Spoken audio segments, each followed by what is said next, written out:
Bonjour, car c'est par la grâce que vous êtes sauvés, par le moyen de la foi.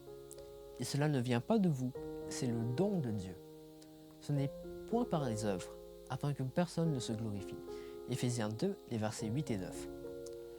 Si l'on te demande quel est le verset le plus connu de la Bible, tu diras sans doute Jean 3 au verset 16.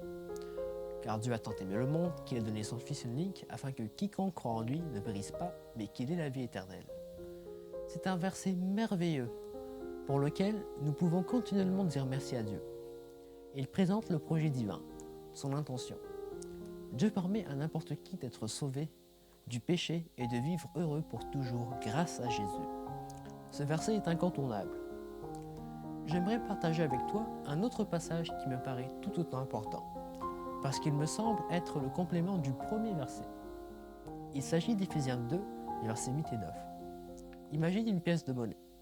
Sur une face, tu as Jean 3 verset 16, l'intention de Dieu, et sur l'autre, Éphésiens 2, les versets 8 et 9, la participation de l'homme. Souvent, nous avons le sentiment qu'il nous faut faire quelque chose pour obtenir le salut. On reçoit cet enseignement depuis des siècles. Si tu fais ceci ou cela, Dieu te sera favorable. Si tu ne fais pas ceci ou cela, Dieu te punira.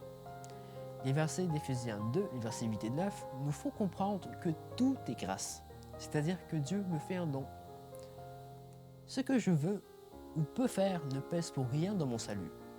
Si je suis sauvé, c'est une grâce que Dieu me fait, une faveur, un cadeau, parce qu'il est bon. Ce n'est pas parce que j'aurais fait quelque chose de bien, de juste, de méritant. Rien ne vient de moi. C'est juste parce que Dieu l'a bien voulu. C'est ce que fait de bien ne va pas m'assurer une place auprès de Dieu.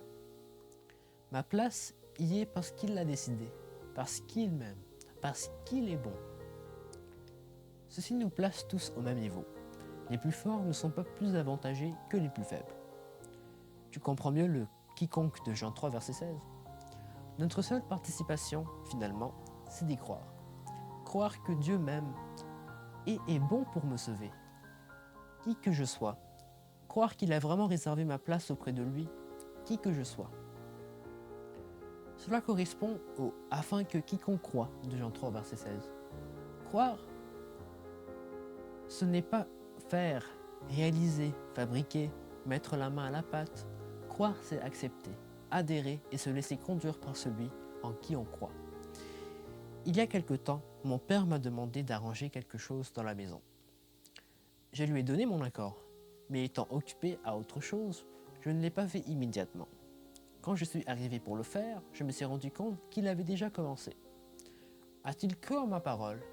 Non, puisqu'il l'a fait à ma place. Ne travaille pas à la place de Dieu. Crois simplement en sa parole et laisse-le agir en toi. Extrait de Guylaine Musquet. Bonne journée.